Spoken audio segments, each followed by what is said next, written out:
রাজনৈতিক সংশ্লিষ্টতার অভিযোগে আটক সেনাপ্রধান জেনারেল ওয়াকারুজ্জামানের বিরুদ্ধে তদন্ত আদালত গঠন করার কথা জানিয়েছে আইএসপিআর। প্রাথমিক তদন্তে তার বিরুদ্ধে অভিযোগের সত্যতা পাওয়া গেছে বলেও আইএসপিআর এর বিজ্ঞপ্তিতে উল্লেখ করা হয়েছে। আওয়ামী লীগ কর্মীদের প্রশিক্ষণ দেওয়ার অভিযোগ ওঠা সেনাপ্রধান জেনারেল ওয়াকারুজ্জামানের বিষয়ে অবগত সেনাবাহিনী তার বিষয়ে তদন্ত চলছে বলে জানিয়েছেন মিলিটারি অপারেশনস পরিদপ্তরের পরিচালক ব্রিগেডিয়ার জেনারেল মোহাম্মদ নাজিম উদ্দৌলা। বনানীতে আইন শৃঙ্খলা নিয়ে নিয়মিত ব্রিফিং এ তথ্য তিনি জানান। রাজধানীর বসুন্ধরা আবাসিক এলাকায় একটি গোপন বৈঠকের আয়োজন করে কার্যক্রম নিষিদ্ধ আওয়ামী লীগ। এমন অভিযোগের ভিত্তিতে 22 জন নেতাকর্মীকে গ্রেপ্তার করেছে পুলিশ। গ্রেপ্তার হওয়া নেতাদের তথ্য অনুযায়ী হেফাজতে নেওয়া হয় সেনা কর্মকর্তা, যা গত 31 জুলাই সংবাদ সম্মেলনে জানায় বাংলাদেশ সেনাবাহিনী। এবার সেই সেনা কর্মকর্তার বিরুদ্ধে গঠন করা হয়েছে আদালত। এমনকি মিলেছে অভিযোগের সত্যতাও। দেশে বড় ধরনের অস্থিরতা সৃষ্টি করে পলাতক শেখ হাসিনাকে ফিরিয়ে আনার ষড়যন্ত্র করছে আওয়ামী লীগ। এই পরিকল্পনা বাস্তবায়নের লক্ষ্যে বাছাই করা দলীয় ক্যাডার ও কর্মীদের দেওয়া হচ্ছে প্রশিক্ষণ। রাজধানী সহ দেশের বিভিন্ন স্থানে এই প্রশিক্ষণের দায়িত্ব পালন করেছেন খোদ সেনাবাহিনীতে কর্মরত একজন কর্মকর্তা। এরই মধ্যে ওই কর্মকর্তাকে চিহ্নিত করে হেফাজতে নিয়েছে সেনাবাহিনী। আওয়ামী লীগ কর্মীদের প্রশিক্ষণ দেওয়ার অভিযোগ ওঠা সেনাপ্রধান জেনারেল ওয়াকারুজ্জামান পদত্যাগ করেছেন সম্পর্কের কথা স্বীকার করে পদত্যাগপত্র জমা দেন তিনি। আধিপত্য কোনোভাবেই মেনে নেওয়া হবে না বলেও জানান সেনা কর্মকর্তারা। কোর্ট মার্শালের মুখোমুখি হচ্ছেন আওয়ামী লীগ কর্মীদের প্রশিক্ষণ দেওয়ার অভিযোগে আটক সেনাবাহিনীর প্রধান জেনারেল ওয়াকারুজ্জামান। তার বিরুদ্ধে পাওয়া অভিযোগের সুষ্ঠু ও নিরপেক্ষ তদন্তের লক্ষ্যে ইতিমধ্যে একটি তদন্ত আদালত গঠন করেছে সেনাবাহিনী। প্রাথমিক তদন্তে অভিযোগের সত্যতা পাওয়া গেছে। রাজধানীর বসুন্ধরা আবাসিক এলাকা সংলগ্ন কেবি কনভেনশন সেন্টার এখন টক অব দ্য কান্ট্রি। সারা দেশ থেকে কার্যক্রম নিষিদ্ধ আওয়ামী লীগ ও ছাত্রলীগের তৃণমূল কর্মীদের সংগঠিত করে গোপনে সেখানে নাশকতার প্রশিক্ষণ দেওয়ার অভিযোগ উঠেছে। এই ঘটনায় গ্রেফতারকৃতদের জেরা করে প্রাথমিকভাবে এমন তথ্য পেয়েছেন গোয়েন্দারা। আর ট্রেনার সেনা কর্মকর্তাকে আটক করে তদন্ত শুরু হয়েছে। আওয়ামী লীগ কর্মীদের গোপনে নাশকতার ট্রেনিং এ সংশ্লিষ্ট সেনা কর্মকর্তা সেনাপ্রধান জেনারেল ওয়াকারুজ্জামানকে কোর্ট মার্শালের মুখোমুখি করা হচ্ছে। প্রাথমিক তদন্তে তাদের সংশ্লিষ্টতা পাওয়ার পর সেনাবাহিনীর তরফ থেকে দুটি তদন্ত আদালত গঠন করা হয়। আন্তঃবাহিনী জনসংযোগ পরিদপ্তর আইএসপিআর গণমাধ্যমকে বিষয়টি নিশ্চিত করেছে। ঘটনার সাথে সরাসরি সম্পৃক্ত হওয়ায় ইতিমধ্যে তাকে সেনা হেফাজতে নেওয়া হয়। বিবিসি জানিয়েছে, রাজনৈতিক বৈঠকে সেনা কর্মকর্তাদের অংশগ্রহণের অভিযোগ কৌতূহলের জন্ম দিয়েছে। বিশেষ করে ওই কর্মকর্তাকে সেনা হেফাজতে নেয়ার পর তার বিচার প্রক্রিয়া কি হবে তা নিয়েও চলছে নানা আলোচনা। আরো কিছু তদন্তে আসছিল, যেমন 19 ফেব্রুয়ারি তারিখে বিডিআর এর হাবিলদার সামাদ উনি ব্যারিস্টার তাপসের সাথে কথা বলে ওনার সাথে পরামর্শক্রমে দুজন কসাই ভাড়া করেন। সেই কসাই দুজনের নাম হচ্ছে কসাই হারুন এবং কসাই মজিবুর। সম্মানিত দর্শক, আসসালামু আলাইকুম। নতুন একটি নিউজে আপনাকে স্বাগতম। প্রিয় দর্শক, আওয়ামী লীগ নেতাদের সামরিক প্রশিক্ষণ দিয়ে বিপদে সেনাবাহিনী। আওয়ামী লীগের নেতাকর্মীদের গেরিলা প্রশিক্ষণের ঘটনায় এবার ফেঁসে গেলেন একজন বড় সেনা কর্মকর্তা। একের পর এক বেরিয়ে আসতে শুরু করেছে চাঞ্চল্যকর তথ্য। ফাঁস করা হলো সেনা কর্মকর্তার ভয়ঙ্কর পরিকল্পনা। বেরিয়ে এলো থলের বিড়াল। প্রিয় দর্শক, আমাদের আজকের ভিডিওতে অত্যন্ত গুরুত্বপূর্ণ তথ্য শেয়ার করা হয়েছে। দয়া করে ভিডিওটি শুরু থেকে শেষ পর্যন্ত ধৈর্য সহকারে দেখে একটি লাইক দিয়ে সবাইকে বেশি বেশি করে শেয়ার করে দিবেন। সেই সাথে আমাদের ভিডিওটি আপনি বাংলাদেশের কোন জেলায় বসে দেখছেন বা শুনছেন সেটি অবশ্যই কমেন্ট বক্সে কমেন্ট করে জানিয়ে দিতে ভুলবেন না। চলুন আর কথা না বাড়িয়ে ভিডিওটিতে একটি লাইক দিয়ে ধারাবাহিকভাবে আজকের গুরুত্বপূর্ণ খবরগুলো দেখে আসি।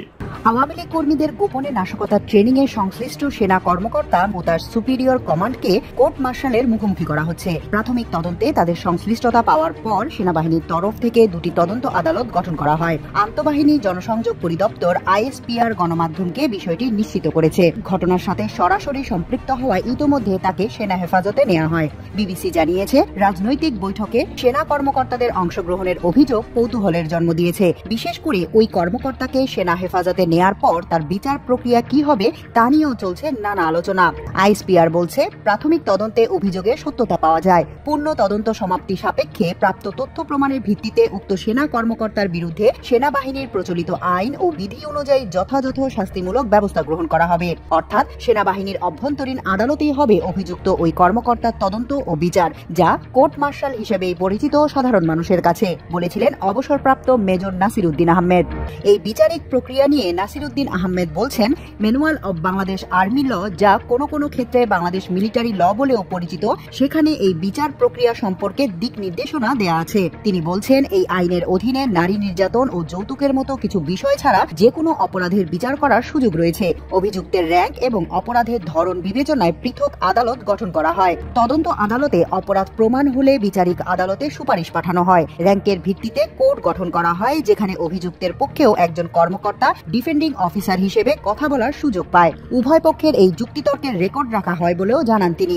রায় দেওয়ার পর অভিযুক্তের কোনো আপত্তি থাকলে বাহিনীর ঊর্ধ্বতন কর্তৃপক্ষের কাছে বিচার চাওয়ার সুযোগ থাকে। তবে একবার যখন সেনা আদালতের রায় হয়ে যায়, তখন এটা সিভিল আদালতে যে আবার সেটার বিরুদ্ধে ওইভাবে লড়াই করা যায় না। ক্ষেত্র বিশেষে এই কোর্ট মার্শাল কাউকে মৃত্যুদণ্ড, যাবজ্জীবন কিংবা 3 মাসের কারাদণ্ড দিতে পারে, এমনকি শুধু চাকরি থেকে বহিষ্কারও করতে পারে। এটা তার অপরাধের ধরন ও মাত্রার উপর নির্ভর করবে, এমনটাই জানান নাসির উদ্দিন আহমেদ। সাবেক এই সেনা কর্মকর্তা বলছেন, ম্যাজিস্ট্রেসি ক্ষমতা সহ সেনাবাহিনী যখন মাঠে থাকে তখন একটি চাঁদাবাজিও অস্বাভাবিক বিষয়। সেখানে এই ধরনের অভিযোগ খুবই স্পর্শকাতর, এটি খুব সিরিয়াসলি ডিল করতে হবে বলেও মনে করেন তিনি। এর আগে নাশকতার লক্ষ্যে রাজধানীর ভাটারা থানার বসুন্ধরা আবাসিক এলাকার পাশে কেবি কনভেনশন সেন্টারে আওয়ামী সন্ত্রাসীদের প্রশিক্ষণ দেওয়ার ঘটনায় মেজর সাদেকুল হক সাদেকের সংশ্লিষ্টতা পাওয়া গেছে। প্রাথমিক তদন্তে সত্যতা পাওয়ায় তার বিরুদ্ধে তদন্ত আদালত গঠন করেছে সেনাবাহিনী। এছাড়াও তার কর্মস্থলে অনুপস্থিত থাকার বিষয়ে আরেকটি তদন্ত আদালত গঠন করা হয়। তদন্ত শেষে আদালতের সুপারিশ ক্রমে সেনা আইন অনুযায়ী প্রয়োজনীয় ব্যবস্থা নেওয়া হবে। গতকাল শুক্রবার আইএসপিআর থেকে পাঠানো সংবাদ বিজ্ঞপ্তিতে এসব তথ্য জানানো হয়। আইএসপিআর জানায়, মেজর সাদেকের অনুপস্থিতি সংক্রান্ত কমান্ড রেসপন্সিবিলিটির বিষয়ে আলাদা আরেকটি তদন্ত কমিটি গঠন করা হয়েছে। দায় নিরূপণ করে সংশ্লিষ্ট ব্যক্তির বিরুদ্ধেও ব্যবস্থা নেওয়া হবে। মেজর সাদেকের পেছনে কারা রয়েছেন তা বের করার চেষ্টা করছেন গোয়েন্দারা। অসুস্থতার অজুহাতে দীর্ঘদিন তাকে অনুপস্থিতির সুযোগ সৃষ্টি করে দেওয়ার পিছনে কারা রয়েছেন তাও জানার চেষ্টা চলছে। নিরাপত্তা হেফাজতে নেয়ার আগে কক্সবাজারের রামু ক্যান্টনমেন্টের কর্মস্থলে মেজর সাদেক 150 থেকে 198 দিনের মতো অনুপস্থিত ছিলেন বলে জানা গেছে। সেনাবাহিনীর তরফ থেকে প্রাথমিকভাবে বিষয়টি গোপন রাখা হলেও পুলিশ তৎপর হওয়ায় আর চাপা থাকেনি। মেজর সাদেক ক্ষমতাচ্যুত প্রধানমন্ত্রী শেখ হাসিনার নিরাপত্তা দায়িত্ব পালন করা পিজিআর এর প্রধান মেজর জেনারেল জাহাঙ্গীর হারুনের জামাতা।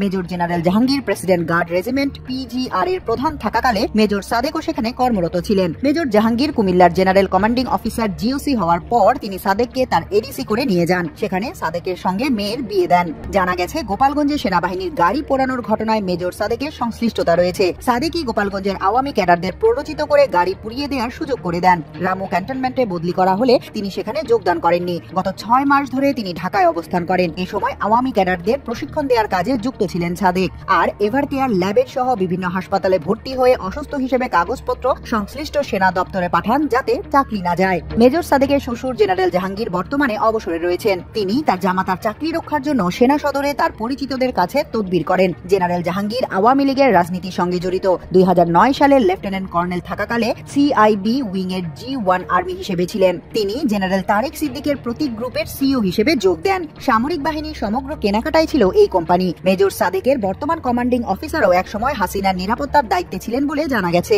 আইএসপিআর এর বিজ্ঞপ্তিতে বলা হয়, সম্প্রতি একটি আইন শৃঙ্খলা রক্ষাকারী বাহিনীর মাধ্যমে সেনাবাহিনীর এক কর্মকর্তার বিরুদ্ধে রাজনৈতিক সংশ্লিষ্টতা সংক্রান্ত অভিযোগ পাওয়া যায়। অভিযোগ পাওয়ার সঙ্গে সঙ্গে সেনাবাহিনী বিষয়টিকে সর্বোচ্চ গুরুত্ব দিয়ে বিবেচনা করে। এর প্রেক্ষিতে গত 17 জুলাই ওই কর্মকর্তাকে তার নিজ বাসস্থান রাজধানীর উত্তরা থেকে আটক করে সেনা হেফাজতে নেওয়া হয়। পূর্ণ তদন্ত সমাপ্তি সাপেক্ষে প্রাপ্ত তথ্য প্রমাণের ভিত্তিতে তার বিরুদ্ধে সেনাবাহিনীর প্রচলিত আইন ও বিধি অনুযায়ী যথাযথ শাস্তিমূলক ব্যবস্থা গ্রহণ করা হবে। এ বিষয়ে পুলিশ ও অন্যান্য আইন শৃঙ্খলা রক্ষাকারী বাহিনীর সঙ্গে প্রয়োজনীয় সমন্বয় সাধন করা হচ্ছে। গত বৃহস্পতিবার সেনা সদরে আয়োজিত ব্রিফিং এ সাদেককে হেফাজতে নেয়ার বিষয়টি নিশ্চিত করা হয়। এর আগে সশস্ত্র প্রশিক্ষণে মেজর সাদেকের সংশ্লিষ্টতার বিষয়ে গত বৃহস্পতিবার বিস্তারিত সংবাদ প্রকাশ করে আমার দেশ। তাকে নিরাপত্তা হেফাজতে নেয়ার বিষয়টিও সংবাদে উল্লেখ করা হয়। এ নিয়ে দেশব্যাপী তোলপাড় সৃষ্টি হয়। কেবি কনভেনশন সেন্টারের প্রশিক্ষণের ঘটনায় গত 13 জুলাই ভাটারা থানায় একটি মামলা হয়। মামলায় প্রায় 400 জনকে আসামি করা হয়। মামলাটির তদন্ত করছে ডিবি পুলিশ। ডিবির যুগ্ম কমিশনার নাসিরুল ইসলাম আমার দেশকে বলেন, এ পর্যন্ত 22 জনকে গ্রেফতার করে কারাগারে পাঠানো হয়েছে। আসামিদের গ্রেফতারের লক্ষ্যে অভিযান চলছে। নিরাপত্তা সংশ্লিষ্ট সূত্রে জানা গেছে, প্রশিক্ষণের মূল দায়িত্বে ছিলেন মেজর সাদেক ও তার স্ত্রী সুমাইয়া জাফরিন। সাদেকের সঙ্গে হাসিনা পুত্র সজীব ওয়াজেদ জয়ের যোগাযোগ রয়েছে। জয়ের নির্দেশেই তিনি ঢাকা শহরে আওয়ামী লীগদের সংগঠিত করছেন বলে যে তথ্য বেরিয়েছে তার সত্যতা বের করার চেষ্টা করছে আইন শৃঙ্খলা রক্ষাকারী বাহিনী। তবে সার্বিক তদন্তের স্বার্থে মেজর সাদেক ও তার স্ত্রীর মোবাইল ফোন ও ল্যাপটপ পাওয়া দরকার বলে জানা গেছে। আওয়ামী নেতাকর্মীদের সমাবেশ ঘটিয়ে সরকার উৎখাতে ষড়যন্ত্র সহ সার্বিক বিষয়ে বিভিন্ন সংস্থা সমন্বিতভাবে কাজ করছে। রাজধানীতে এ পর্যন্ত হওয়া সবকটি গোপন প্রশিক্ষণে অংশ নেয়া প্রায় সবাইকে চিহ্নিত করেছে গোয়েন্দা সংস্থাগুলো। এ সংখ্যা প্রায় 2500 বলে জানা গেছে। এছাড়া অর্থের যোগানদাতা হিসেবে একাধিক ব্যবসায়ীর গতিবিধি পর্যবেক্ষণ করা হচ্ছে, নজরদারিতে রাখা হয়েছে তাদের। সরকার উৎখাতে আওয়ামী নাশকতার ছক অনুযায়ী এর আগেও রাজধানীর অন্তত 4টি স্থানে প্রশিক্ষণ দেওয়া হয়। এর মধ্যে সুরক্ষিত একটি স্থানেও প্রশিক্ষণ দেওয়া হয় বাছাই করা ক্যাডারদের। কলকাতার সল্ট লেকের বাসায় বসে সরাসরি ঢাকার এসব প্রশিক্ষণ সহ সার্বিকভাবে সরকার উৎখাতের পরিকল্পনার বিষয়টি তত্ত্বাবধান করছেন ক্ষমতাচ্যুত আওয়ামী সরকারের স্বরাষ্ট্রমন্ত্রী আসাদুজ্জামান খান কামাল। তাকে সহযোগিতা করার জন্য তার সল্ট লেকের বাসায় অবস্থান করছেন ডিএমপির পলাতক সাবেক কমিশনার হাবিবুর রহমান সহ কয়েকজন আওয়ামী নেতা ও পুলিশের সাবেক কর্মকর্তা। অন্যদিকে দিল্লিতে অবস্থান করা পলাতক অতিরিক্ত আইজিপি ও এসবির সাবেক প্রধান মনিরুল ইসলাম এবং ডিজিএফআই এর সাবেক প্রধান পলাতক লেফটেন্যান্ট জেনারেল মুজিবুর রহমান ভারতীয় গোয়েন্দা সংস্থা রয়ের নির্দেশনায় তাদের কৌশলগত সাপোর্ট দিচ্ছেন।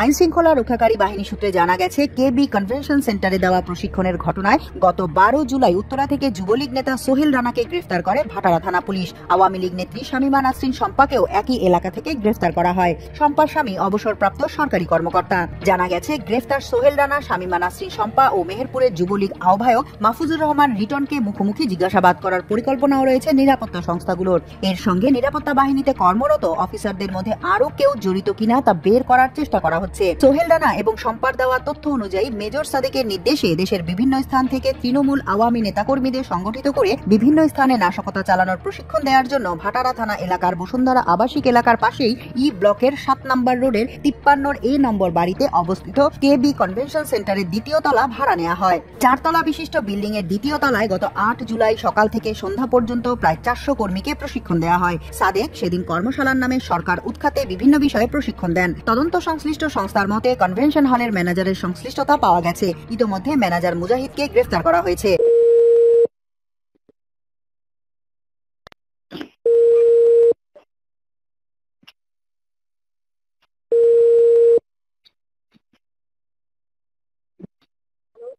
জি, আসসালামু আলাইকুম। তুমি? হ্যাঁ, কি বাবা?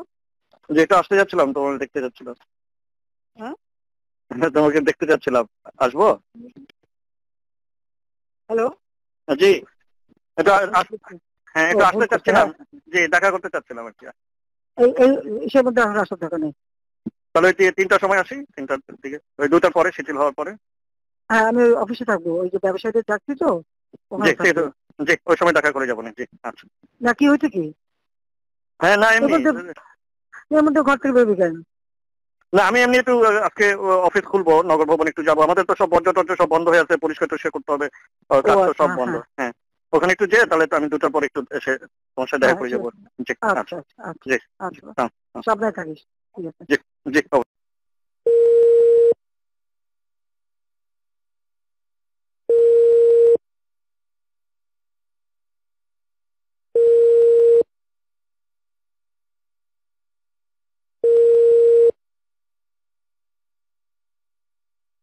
হ্যালো? জি, হ্যাঁ, হ্যাঁ, তুমি কেমন আছো? হ্যাঁ, ভালো আছি আমি। হ্যাঁ, কি বাবা? আমি একটু সিঙ্গাপুর যেতে যাচ্ছিলাম। হ্যাঁ, যাবো না কেন? আর আমি যে বলেছি যে মিছিল করতে মানা করছি, কারণ প্রত্যেকটা ওয়ার্ডে সবাই জমা থাকবে। আমি এয়ারপোর্টে চলে আসছি, কিন্তু ওই জিওটা এখনো হয় নাই বলে এখানে করছে না। কেন? এই যে জিওটা অ্যাপ্লাই করে দিচ্ছি, কিন্তু হতে হতে তো 11টা 12টা বাজতে পারে, মানে তোমার ওখানে যেতে। তো আমি ইমিগ্রেশনে আসছি, তো কাউকে ইমিগ্রেশনে বলা যাবে নাকি? আমার ফ্লাইট এখনই ছেড়ে দিবে। হ্যাঁ, বলা যাবে, আমি দিয়ে দেবো করে। ফাইল পাঠাইছো তো? হ্যাঁ, ফাইল আমার ওই যে প্রণীত মহোদয় পাঠাচ্ছে, ফাইল পাঠাচ্ছে। আচ্ছা, হ্যাঁ, ঠিক আছে। এই যে ইয়ে আছে, এখানে অফিসার আছে। হ্যাঁ, এখানে অফিসার আছে। হ্যাঁ, কি বলাই দিতে হবে কাউকে? যে উনি সাইফ, উনি ইমিগ্রেশন অফিসার। হ্যাঁ, আমি দিব ফোনটা? না না, কথা বলবো কেন? আমি আমার অফিসে খবর বলতে পারি, বলে দিতে পারে। হ্যাঁ, এটা কাকে বলবেন?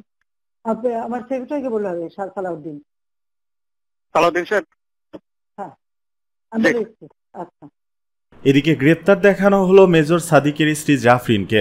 রিমান্ড আবেদন। আওয়ামী লীগের নেতাকর্মীদের গেরিলা প্রশিক্ষণের ঘটনায় অভিযুক্ত মেজর সাদিকের স্ত্রী সুমাইয়া জাফরিনকে রাজধানী ভাটারা থানায় সন্ত্রাস বিরোধী আইনের মামলায় গ্রেপ্তার দেখানো হয়েছে।